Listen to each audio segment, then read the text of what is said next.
Bismillahirrahmanirrahim. Assalamualaikum warahmatullahi wabarakatuh. Apa masih ada orang yang berbuat mungkar padahal setan kan dibelenggu?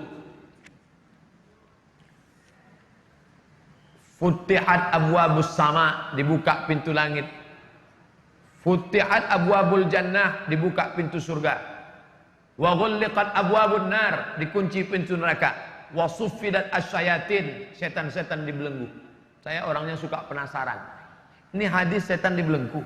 Kenapa rumah makan setan tetap buka? Yang Ustaz masuk rumah makan setan, kakinya kelihatan, wajahnya enggak. Rumah makan hantu, ghost restoran. Kenapa setan tetap ada? Maka setelah saya baca, kata Imam Nawawi dalam kitab Al-Minhaj, Syarah Sahih Muslim Ibn Al-Hajjaj, kata dia, di situ maknanya, setan bukan terikat, tapi melihat iman kita seolah-olah setan terikat. Contoh, saya mau ceramah. Pas saya datang ke masjid, rupanya saya terlambat, sudah ada ustadz pengganti. Lalu saya duduk di situ. Selesai tausiah, apa kata ustadz pengganti? Waktu ustadz duduk tadi, mulutku rasanya terkunci. Apakah mulut dia terkunci atau enggak? Enggak terkunci. Lalu kenapa dia katakan terkunci? Karena ustadz ada duduk di situ, aku grogi, seolah-olah, sekonyong-konyong, seakan-akan mulutku terkunci. Begitu juga dengan ini. Apa kata iblis? Kata setan, karena kekuatan imanmu mas bro, maka aku merasa terkunci, terikat. Dia sudah bolak-balik ngajak, ayo makan, ayo makan, ayo makan, ayo makan. Tidak. Saat puasa sunat nih, puasa sunat, bro, ayo minum yuk. Katakan tidak. Say no to drink. Makan yuk. Enggak. Aku yang bayar. Oke. Di saat engkau kuat, maka seolah-olah setan terbelenggu dan terkunci. Begitu kata Imam Nawawi, penjelasan tentang setan terbelenggu. Jadi nanti kalau ada yang nanya, katanya setan terbelenggu Pak Ustaz, kok orang masih tetap banyak sweet-sweet, orang tetap banyak buat dosa? Engkau akan membelenggu setan dengan kekuatan imanmu. Saya seorang Muhammadiyah, memutuskan puasa hari Sabtu. Lalu negara mengumumkan puasa hari Ahad. Saya ikut mana? Lalu kata yang datang dari kelompok ini, atiullah wa atiur rasul wa ulil amri minkum. Taatlah kepada ulil amri. Kata yang Muhammadiyah, ulil amri itu Din Samsudin, bukan Jokowi. Karena ini kan tidak diangkat berdasarkan surah. Coba tengok tafsirnya. Ulil amri itu ulama, bukan pemimpin. Ini demokrasi, kata dia. Kata yang satu lagi, kamu kalau nggak mau ikut presiden, bakar aja KTP-mu. Bakar aja SIM, pergi tinggal ke hutan sana. Akhirnya kelailah. Kenapa pertentangan ini terjadi? Karena sidang isbatnya diekspos. Akhirnya 2 tahun belakangan ini muncul ide, jangan lagi sidang isbat itu diekspos sehingga semua nonton. Sidang isbat di ruang tertutup, mau kelahi antara NU sama Muhammadiyah, kelahi di ruang tertutup itu, tapi suara yang keluar tetap satu. Itu yang terjadi di Mesir, antara hisab, ilmu astronomi, dengan ru'yah yang pakai itu dikombinasikan. Jadi hisab dengan ru'yah bukan dikonfrontir, ditabrakkan, tapi dikombinasikan. Maka yang mestinya keluar itu satu suara. Sudah terwujud 2 tahun ini, bisa satu suara, karena waktu itu sidang isbatnya tertutup, nanti yang keluar adalah langsung satu kata. Dengan ini kami semua ormas sepakat bahwa besok adalah 1 Ramadan. Walaupun bisik-bisik di dalam katanya ini mereka Ustadz seperti arisan. Untuk tahun ini Muhammadiyah, untuk tahun depan NU. Wallahu alam, betul atau tidak, tapi yang jelas mampu mempersatukan.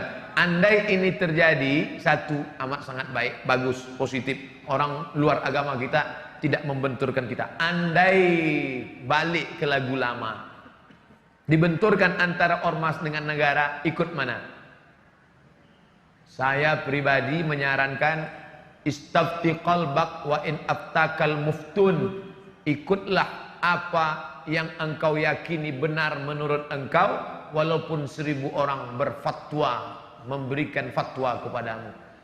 Fatwa yang dikeluarkan oleh Muhammadiyah benar, fatwa yang dikeluarkan oleh Majelis Ulama Indonesia benar. Titik. Persimpangannya di mana? Penetapan pada angka minimal. MUI, NU menetapkan angka 2 derajat. Jika 2 derajat, maka dia dapat dikatakan hilal. Bila kurang dari 2 derajat, 1,5 bukan hilal. Sedangkan Muhammadiyah angkanya rendah, 0,5 pun sudah dianggap sebagai hilal. Turki lebih tinggi. Turki menetapkan hilal kalau 6 derajat. 6 derajat baru hilal, 2 derajat tidak hilal. Kesepakatan 6 negara, Brunei Darussalam, Singapura, Indonesia, Malaysia, Patani Thailand Selatan, Moro Filipina, 6 yang muslim ini menyepakati 2 derajat baru disebut hilal. Kalau kurang dari 2 derajat bukan hilal. Tapi Muhammadiyah dia katakan 0,5 pun kalau sudah itu hilal maka dia adalah hilal. Maka boleh. Di situ letak persimpangannya. Maka bagi adik-adik yang bapak-bapak yang ikut Muhammadiyah itu ijtihadi, ijtihad. Maka dia ikut itu tidak. Ustadz sendiri ikut mana? Saya Komisi Fatwa Majelis Ulama Indonesia Provinsi Riau. Maka saya ikut hasil sidang Komisi Fatwa. Kalau Komisi Fatwa mengatakan berdasarkan penampakan 2 derajat besok puasa, maka saya ikut itu. Tapi kalau Muhammadiyah ngundang saya khutbah, saya nggak mau ikut. Karena kalau saya ikut undangan Muhammadiyah, ikut nanti saya bisa khutbah 2 kali. Hari ini saya khutbah di Muhammadiyah, besok saya khutbah sebagai Komisi Fatwa MUI. Nah, itu perlu juga disampaikan bagi jamaah yang menyampaikan khutbah. Ikuti salah satu, jangan ikut dua-duanya. Selanjutnya tentang masalah apa tadi? Bagaimana spirit Ramadan bisa dibawa keluar Ramadan? Kebanyakan kan semangatnya di Ramadan itu aja. Terlihat dari masjid-masjid yang pakai tenda keluar. Sampai tendanya itu keluar kalau pada tanggal 1 sampai 2. Lalu kemudian habis itu babak semifinal. Habis itu final, akhirnya adalah malam Idul Fitri, itu kembali ke pemain inti. Pemain naturalisasi kabur semua sudah. Makanya kalau kita pahami, makanya tadi awal kajian kita kalau ingat, coba ingat. Di awal kajian kita tadi adalah judulnya, jangan jadikan agama sebagai seremonial, rutinitas. Rutinitas Ramadan, rutinitas Sya'ban, rutinitas Rajab. Jangan jadikan sebagai rutinitas. Maka pahami maknanya. Syawal artinya, kita lihat penggunaan kata Syawal. Ini tiang neraca timbangan. Timbangan zaman dulu, bukan timbangan duduk, timbangan yang pakai tiang. Di sisi kiri ada alat penimbang, di sisi kanan ada alat penimbang. Ketika diletakkan barang yang ditimbang, lalu salah satunya naik ke atas, yang satu turun ke bawah. Yang naik itu bahasa Arabnya Syawal. Naik ke atas artinya Syawal. Ekor ayam turun ke bawah, ekor sapi turun ke bawah, ekor kucing turun ke bawah. Tapi ada binatang yang ekornya naik ke atas, itu disebut dengan Syawal. Apa itu? Ekor kalajengking naik ke atas. Kemudian ketika onta, musim panas, moncong onta dikerubungi lalat, maka onta menaikkan ekornya ke atas untuk mengusir lalat, maka itu disebut dengan Syawal. Maka makna Syawal adalah peningkatan. Makanya setelah Ramadan disuruh puasa 6 hari. Untuk apa puasa 6 hari? Semangat di bulan Syawal, semangat di bulan Ramadan, dilanjutkan ke Syawal. Itu dipahami maknanya dengan baik. Sudah saya pahami dengan baik, tapi tetap juga molor sholat subuh jam 6:30 Pak Ustaz. Maka sering-sering ngelihat orang sakit. Sering-sering ngelihat orang sakit itu membangkitkan semangat ibadah. Bagi yang sedang down sekarang, udah dengar ceramah, nggak juga ngecas, nggak naik juga, maka pulang dari sini langsung ke rumah sakit. Kalau security-nya nanya, Mas mau jenguk siapa? Semua yang sakit mau saya jenguk. Ikuti orang mati. Man syahidal janazata, siapa yang ikut jenazah hatta tusalla alaiha, sampai solat jenazah, lahu qirat, dapat 1 pahala. Wa man syahidal janazata, siapa yang menyaksikan jenazah hatta tudfana, sampai dikubur di liang lahat, lahu qiratan, dapat 2 qirat. Sahabat bertanya, wa mal qiratan ya Rasulullah? Apa itu 2 qirat? Apa kata Rasul? Mithlul jabalainil azimaini, seperti 2 bukit Uhud yang besar. Maka apa manfaatnya melihat jenazah terbujur kaku, yang dulu kaya raya, yang dulu profesor, doktor, penguasa, yang dulu hebat, masyhur, ternyata kalau mati yang dibawa hanya amal juga. Memang yang paling sulit adalah istiqomah. Makanya ketika seorang sahabat bertanya, ya Rasulullah, ausini wa aujiz, berikan aku satu pesan, jangan banyak-banyak, singkat, padat. Apa dia? Qul amantu billah tsumastaqim. Istiqomahlah. Makanya orang yang istiqomah itu balasannya luar biasa. Ketika sebelum malaikat maut mencabut nyawanya, maka malaikat sudah turun berbisik ke telinganya, alladzina qalu rabbuna Allah, orang yang mengatakan Tuhanku Allah, tsumastaqamu, kemudian istiqamah, tatanazzalu alaihimul malaikah, turun malaikat berbisik ke telinganya, alla takhafu, jangan kau takut, wala tahzanu, jangan kau sedih, wa abshiru bil jannati allati kuntum tu'adun, berbahagialah engkau mendapatkan surga yang dijanjikan oleh Tuhanmu, dan yang dapat itu hanya istiqamah. Maka terus berjamaah, alaikum bil jamaah. Ada pengajian, datang. Ada kajian-kajian dekat rumah, di masjid, hadir. Itu salah satu cara untuk istiqamah. Lihat orang sakit, jenguk orang mati, terus berjamaah. Harus ada memaksakan diri. Kalau kena tidak ada, kamu kenapa enggak kajian? Saya ngalir aja lah seperti air. Ngalir apa? Iya, kalau airnya kalau air comberan, ngalir aja lah. Terserah yang di atas aja lah. Apa di atas? Cicak. Harus ada bergerak, ngerti, paham. Wallahu a'lam bishawab. Baik. Banyak. Sampai kapan batas boleh mengqadha saum? Ini puasa Ramadan tahun lalu. Ini 29 hari lagi puasa. Maka puasa yang ini diqadhanya kapan? Nih, qadha artinya ganti. Ini kesempatan emas nih. Puasa, ganti puasa sekarang. Siapa yang mengganti puasa di bulan Sya'ban, hari Senin automatically dapat 3. Puasa qadha lunas 1 hari, puasa raj sunat Sya'ban dapat, puasa hari Senin dapat. Niatnya satu aja. Saya niat puasa qadha, otomatis dapat 3. Jadi enggak perlu niatnya 3. Saya niat puasa qadha sekaligus puasa sunat Sya'ban sekaligus puasa Kamis. Batasnya kapan? Sampai Ramadan ini. Kalau ntar sampai Ramadan dia belum mengqadha juga, apakah gimana? Maka dia tetap qadha selesai Ramadan, hanya saja kena denda plus. Kalau di sini dia cuma qadha. Tapi kalau sudah lewat Ramadan ini, maka dia kena 2. Qadha plus fidyah. Fidyah itu apa? Memberi makan fakir miskin 1 hari. Bukan 1 kali makan. Banyak orang berpahaman keliru, 1 kali makan. 1 hari makan. Ustaz, 1 kali apa 1 hari? 1 hari. 1 hari berapa kali makan? Ustaz? Kamu makan berapa kali? Kalau kamu makan sehari, kasih sehari. Kalau makan sekali, kasih sekali. Makan berapa kali? Saya makannya Ustaz, nggak pernah saya hitung. Dikit-dikit makan, dikit-dikit makan. Paling tidak 3 kali. Makan pagi, makan siang, makan malam. Assalamualaikum waalaikumsalam warahmatullahi wabarakatuh. Saya belakangan ini malu dengan diri saya sendiri dan Allah, karena orang-orang yang mengkategorikan saya sebagai orang soleh. Primus berarti, pria muka soleh. Padahal di balik itu saya sekarang terjerumus kembali ke dalam salah satu dosa besar. Saya takut menjadi orang yang dikatakan munafik dan kedok belaka di hadapan Allah. Saya tidak ngerti kenapa saya terjerumus kembali setelah sekian lama, padahal tingkat keimanan amalan meningkat.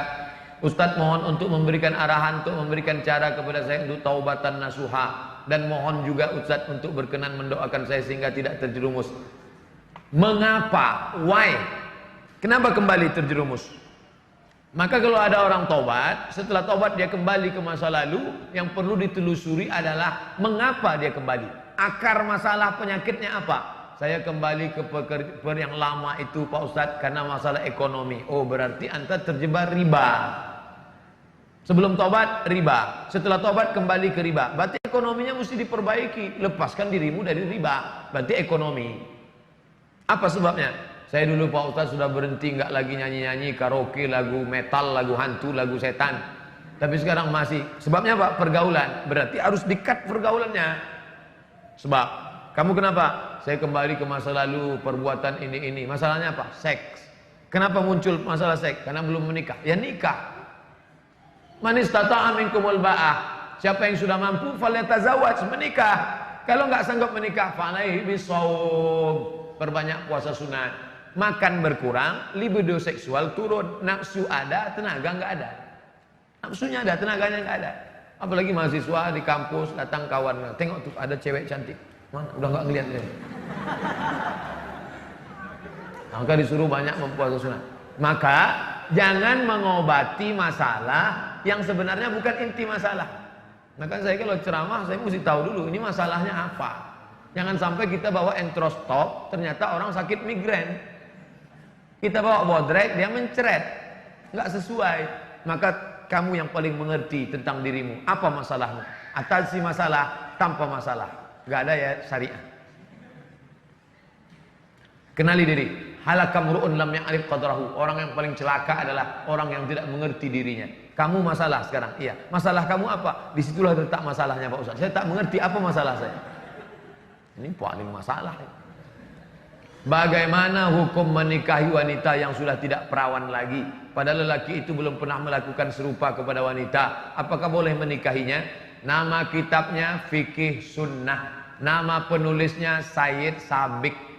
Sayyid Sabiq mengutip dari kitab Majmu' Fatawa Ibnu Taimiyah. Bunyi teksnya begini. Inishtarata bikran fabanat thayban falahul fashu. Ini perempuan.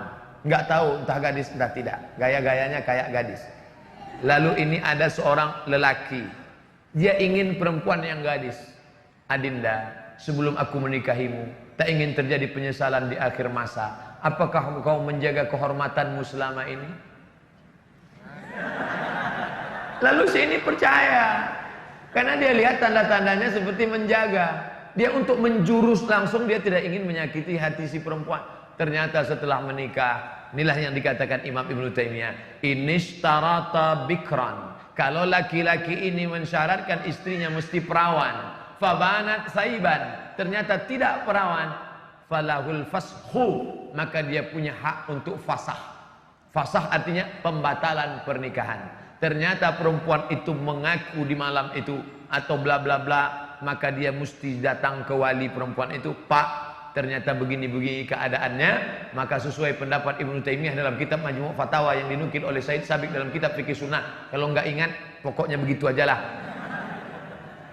Ini starata bikran, kalau seorang laki-laki mensyaratkan istrinya mesti bikr, gadis, fabanat saiban, ternyata tidak gadis, falahul fashu, maka dengan ini aku membatalkan pernikahan. Bapak nggak perlu tahu orang lain ini bla bla cerita ini, jangan langsung jangan diekspos ke FB. Ini penyakit orang sekarang. Begitu terjadi masalah, ternyata kau tidak seperti yang kuinginkan. Kasihan. Bagi yang suka tolong like and share. Bukan begitu cara menyelesaikan masalah. Selesaikan menurut tuntunan syar'i agama Islam. Tapi ternyata tidak semua laki-laki begitu. Banyak laki-laki yang siap. Kamu gimana? Walaupun tidak perawan, aku tetap menerima dia Pak Ustaz. Apalah arti sebuah keperawanan? Jadi jangan samakan semua laki-laki. Yang penting dari awal itu jangan ada dusta di antara kita. Jazakallah Ustaz, semoga Allah ridho kepada Ustaz mendapat lindungan. Amin ya rabbal alamin. Tapi ini berlaku bagi yang awal-awal. Jangan setelah anak 2 baru. Setelah anak lahir 2 baru dia bilang, ternyata aku dulu tidak bisa menerimamu, jadi ku lepas engkau sekarang. Jadi yang 2 ini gimana? Apakah puasa sholat yang pernah tinggal wajib diganti, sementara kita sudah lupa? Segala yang tinggal sholat yang lama-lama dulu wajib diqadha. Tapi kata Ustadz kami nggak perlu diqadha, istighfar aja cukup. Astaghfirullah Rabbal baraya. Selesai. Itu pendapat Ibnu Taimiyah. Hanafi, Maliki, Syafi'i, Hambali mengatakan wajib diqadha, diganti. Cara gantinya gimana? Selesai satu sholat langsung qadha. Entar zuhur, entar Jumat Pak Ustadz. Oke, Jumat. Selesai sholat Jumat langsung qadha zuhur. Bagi yang pakai usolli, NU, Perti pakai usolli, Muhammadiyah Persis nggak pakai usolli, niat sholat qadha karena Allah Ta'ala, Allahu Akbar. Jadi qadhanya setiap selesai sholat fardu satu qadha. Di mana kami bisa lihat referensinya? Al-Fiqhul Islami wa Adillatuh, Syekh Wahbah Az-Zuhaili, terjemahan bahasa Indonesia Gemah Insani Press. Kami nggak punya duit beli buku Pak Ustadz, maunya di internet aja. www.google.com, tulis di search Google itu, tulis qadha sarwat, itu keywordnya, K kunci, word kata kunci, qadha sarwat.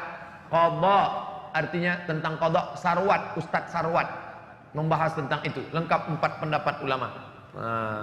Kenapa Ustadz ambil dari pendapat Ustadz Sarwat? Saya ambilnya bukan dari Ustadz Sarwat. Saya ambil dari Al-Fiqhul Islami wa Adillatu Syekh Wahbah Zuhaili. Tapi untuk terjemahan Indonesianya belum ada yang edisi PDF, mungkin ada sebagian. Tapi sulit untuk dicari. Tapi kalau untuk ringkasnya Ustadz Sarwat sudah tuliskan itu. Itu saran bagi yang tidak bisa bahasa Arab. Masalah puasa Pak Ustadz? Puasa tidak ada khilafiyah. Puasa wajib diqadha. Faman kana minkum maridan, siapa yang sakit au ala safarin atau musafir fa'iddatum min ayyamin ukhar, ganti di hari yang lain. Apa pandangan Ustadz tentang fenomena sekarang adanya beberapa Ustadz yang saling tahzir yang bikin umat bingung? Fenomena sekarang dia bilang. Ini bukan sekarang Mas Bro.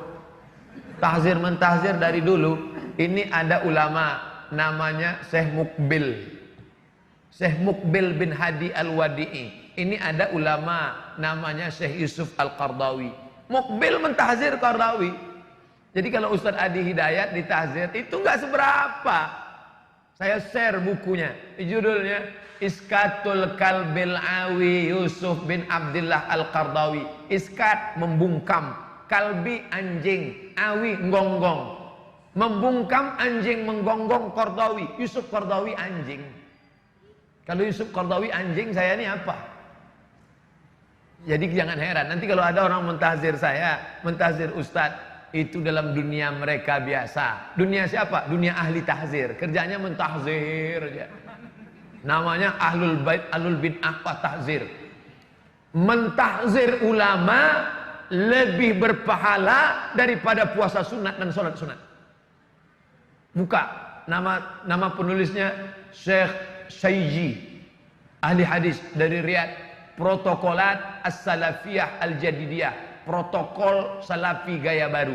Mentahzir lebih berpahala. Jangan ikuti Ustadz Arifin Ilham, pelaku bid'ah. Bahkan Ustadz Khalid Basalamah yang ikut zikir pun ditahzir. Apa hukumnya ikut mendengar ceramah orang yang ikut ahli bid'ah? Tahzir mentahzir. Nah, ini nama kelompoknya Ahlul Bid'ah wa Tahzir. Biasa itu. Syekh Ramadan Al-Buti tahzir. Datang orang bertanya ke Syekh Abdul Razak Al-Abbad. Syekh, ya, apa pendapat Anda tentang Syekh Mutawalli Asy'arawi? Syekh Mutawalli Asy'arawi imamnya ahli tafsir Mesir. Tak ada ulama lebih hebat daripada Sy'arawi. Dua Hasanah TV. Apa kata ahli tahzir? Laisa min ahli sunnah. Saya dengarnya, oh, hampir saya banting HP saya. Enak aja dia ngomong. Asy'arawi laisa min ahli sunnah. La ilaha illallah. Masalah tahzir mentahzir. Kalau guru kencing berdiri, murid kencing maraton. Itu guru-gurunya itu yang mencaci maki Sy'arawi, mencaci maki Al-Buti, mencaci maki Sufiyun, kuburiyun, orang-orang sufi nyembah-nyembah kubur. Pelaku bid'ah, wa kullu bid'atin dhalalah, wa kullu dhalalatin finnar. Jangan ikuti ahli tahzir wal bid'ah. Istri saya, maaf, haidnya tidak lancar. Suatu waktu seperti biasa, ada bercak dikira haid, jadi tidak sholat. Ternyata kemudian istri hamil. Jadi yang waktu itu telah haid, apakah sholat tinggal itu diqadha? Diqadha. Biasanya normalnya berapa? 7 hari. Lewat dari 7 hari itu apa namanya? Istihadhah. Dia seperti luka, hanya saja lukanya bukan di jari, maaf, tapi lukanya di dalam. Maka orang yang istihadhah, cara mencari tulisan istihadhah, buka Google, Somat Moroko istihadhah. Bukan berarti somat sedang istihadhah, maksudnya somat Moroko sedang menulis. Kenapa Ustadz di ujungnya mesti Moroko? Karena kalau ditulis sekedar somat, enter, yang keluar Bang Somat, sinetron. SOMAD MOROCCO spasi istihadhah. Nanti dapat hukum tentang perempuan yang istihadhah. Cara dia sholat gini, bagi yang mengalami istihadhah. Laki-laki penting juga, karena laki-laki itu punya istri dan istrinya perempuan. Mas, aku begini-begini, gimana nih? Mau nanya Ustadz, malu. Suami mesti bisa menjelaskan. Engkau sedang mengalami istihadhah, Adinda. Lalu penyelesaiannya, inilah yang jadi masalah. Aku nggak pula ingat. Kalau mengalami istihadhah, nunggu azan. Masuk waktu azan zuhur, Allahu Akbar, Allahu Akbar. maka perempuan yang istihadah tadi langsung bersih-bersih. Bersihkan semua bersih, habis itu maaf, dia pakai pembalut, habis itu dia berwuduk, langsung sholat. Andai menetes saat sholat, ma'fu anhu. Tapi dia nggak boleh bersihnya sebelum azan. Setelah masuk waktu baru. Karena kalau sebelum azan dia bersih-bersih, maka menetes saat itu dia tidak ma'fu anhu, tapi sebagai najis. Ini juga bisa terjadi pada laki-laki. Kalau perempuan namanya istihadah, laki-laki namanya sulusul baul. Baul artinya kencing, sulusu artinya rantai. Kenapa disebut kencing rantai? Karena kencingnya berantai, nggak putus-putus. Kerannya rusak. Tes, tes, tes, tes. Maka kalau dia mengalami seperti itu, pertama dia mesti pijat terapi, sembuh insya Allah, minum obat. Kalau tidak juga dalam merasa penyembuhan pengobatan, maka caranya dia setelah azan masuk waktu sholat, dia pergi ke kamar mandi, bersih, dia pakai apa namanya, setelah dia balut, dia ikat terserah, habis itu dia sholat. Allahu Akbar. Andai menetes pada saat itu, maka itu ma'fu anhu, termaafkan. Bisa terjadi pada laki-laki, bisa terjadi pada perempuan. Ustadz, dalam kitab Syarah Kashfus Syubhat Syekh Ibnu Utsaimin disebutkan bahwa Nabi Nuh alaihissalam adalah rasul pertama dan malaikat Israel bukan penjabut nyawa, melainkan malaikat maut. Penjelasannya, Nabi Adam bukan nabi. Kata Syekh Ibnu Utsaimin, Ahlus Sunnah wal Jamaah sepakat jumhur ulama, semua nabi yang 25 itu nabi dan rasul. Karena di dalam Al-Quran itu disebutkan nabi-nabi dan rasul. Kenapa cuma Adam, Idris, Nuh, Saleh, Ilyas, Ilasa sampai 25? Karena hanya 25 nama itulah yang ada dalam Quran. Tapi itu bukan batasan, tapi itu sebagai example. Sepakat jumhur ulama bahwa nabi-nabi dan rasul adalah yang 25 itu. Jadi kalau ada yang mengatakan Adam bukan nabi, maka dia sudah keluar dari jumhur. Dan memang mereka biasanya menyalahi jumhur, keluar daripada jumhur. Jumhur ulama, Adam, Idris, Nuh, Saleh, Ilyas, Ilyasa, Zakaria, Musa, Yahya, Isa, Daud, Sulaiman, Ayub, Musa sampai Muhammad SAW sepakat nabi dan rasul. Mereka boleh jadi menerima untuk dirinya disampaikan kepada umatnya, atau dia melanjutkan nabi yang sebelumnya. Maka Adam tidak diperselisihkan jumhur bahwa dia nabi dan rasul. Baca tulisan itu dalam buku-buku tauhid, karena tauhid itu objek kajiannya tentang 6: Allah, malaikat, nabi, hari kiamat, kiamat, takdir. Tentang nama malaikat tidak ada dalam hadis namanya Israel, tak ada. Lalu bagaimana dengan lagu bila Israel datang memanggil? Nama Israel itu bukan dari hadis Nabi. Nah, yang jadi masalah, bolehkah kita mengambil yang bukan dari hadis, mengambil dari kitab perjanjian lama?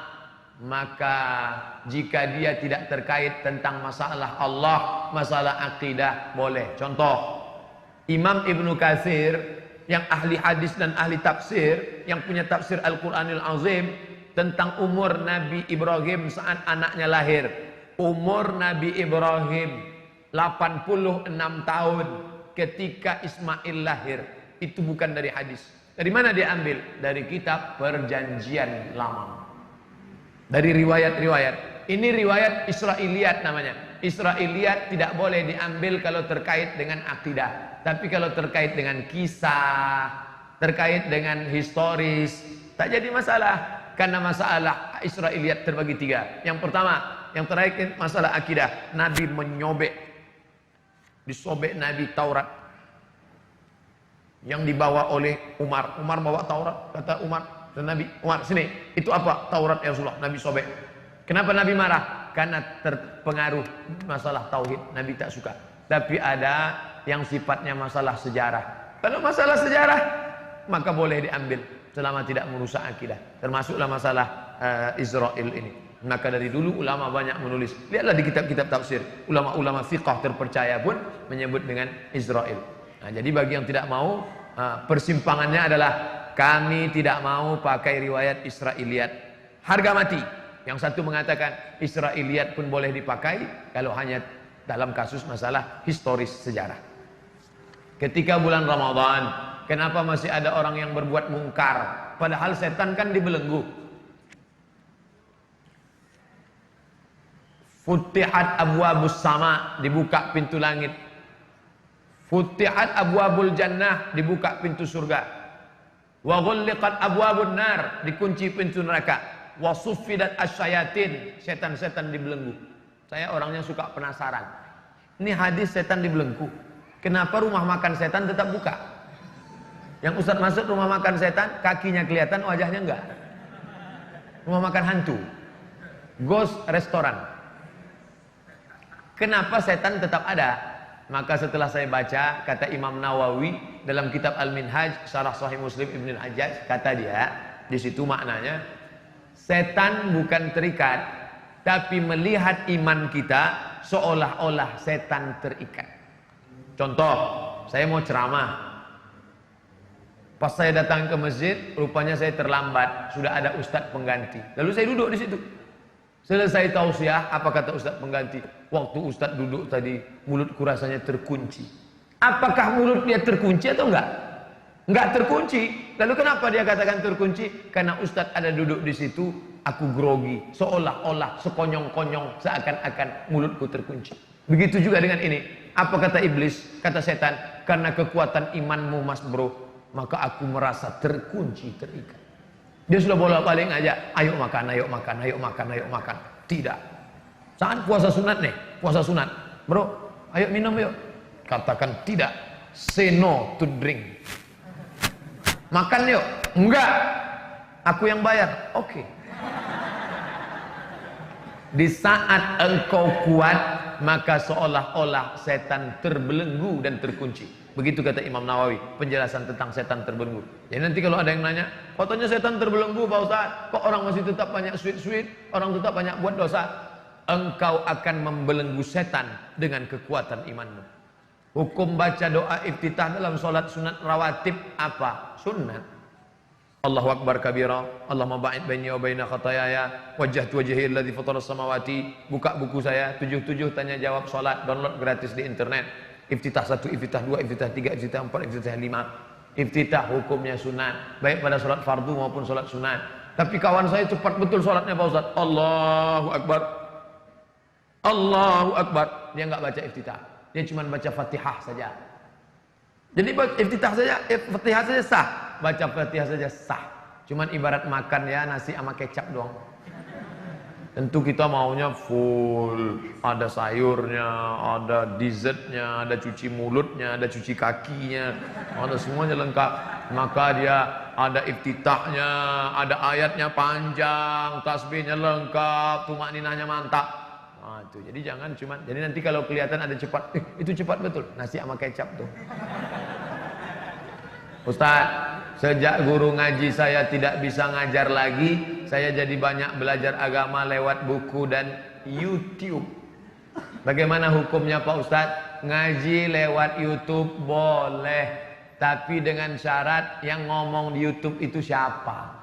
Kamu mesti tahu orangnya, orangnya ada wujudnya di dunia ini. Jangan sampai dia tak berwujud. Diberitakan ada seorang, itu nggak betul. Yang suaranya aneh-aneh itu bukan orang itu. Jangan sampai antum belajar nama guru kamu siapa? Naruto.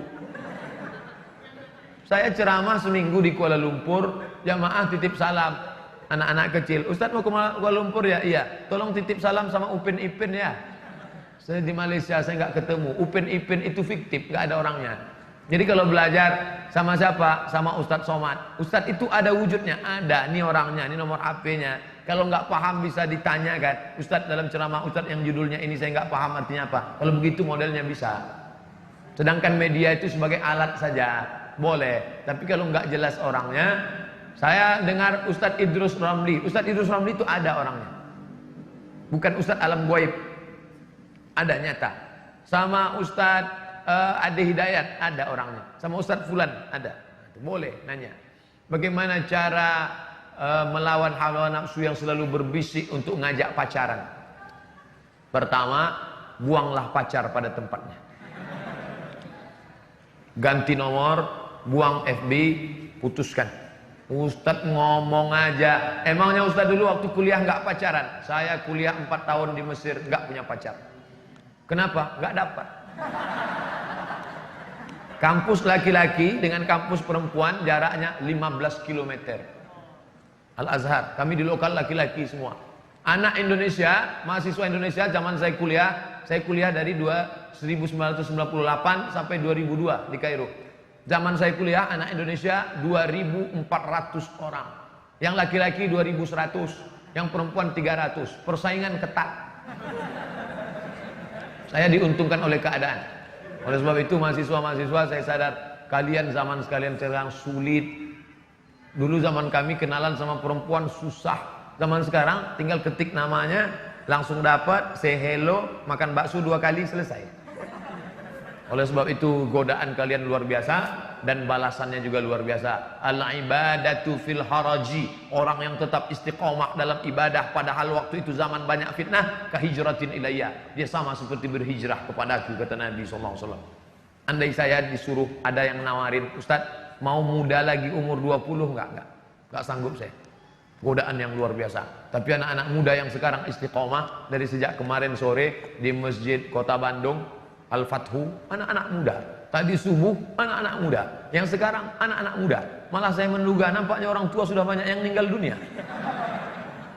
Sebab itu kalian mesti istiqomah. Putuskan kontak yang kira-kira membuat pintu kita masuk ke dalam. Namanya sadduz zari'ah, menutup pintu. Duduk berdua di tengah taman orang banyak, itu enggak haram. Duduk kita satu kursi berdua. Orang ramai di tengah taman, enggak berdosa. Tapi menurut sadduz zari'ah haram. Kenapa? Karena itu akan berlanjut kepada yang lain-lain. Makanya hindari ini miskol. Ini sekarang banyak laki-laki perempuan katanya ta'aruf, casingnya ta'aruf, isinya pacaran. La talbisul haqq bil batil. Jangan kamu campur yang hak dengan yang batil. Tak baik. Oleh sebab itu yang agak mengarah-arah ke sana, buang. Ada SMS masuk, Ustaz, bolehkah saya membangunkan teman saya untuk tahajud? Apa namanya? Tahajud call. Itu hanya celah setan saja untuk masuk. Kalau memang sudah serius, maka datang ke orang tuanya, Pak, saya orangnya mungkin tak kaya, tapi insya Allah untuk menghidupi 7 turunan siap. Saya memang mungkin tidak soleh Bapak, tapi untuk menjaganya, mendidiknya sampai dunia akhirat, saya ingin agar anak Bapak sudi menemani saya sampai malaikat maut tiba. Kenapa enggak Israel? Kami enggak percaya hadis itu, Pak.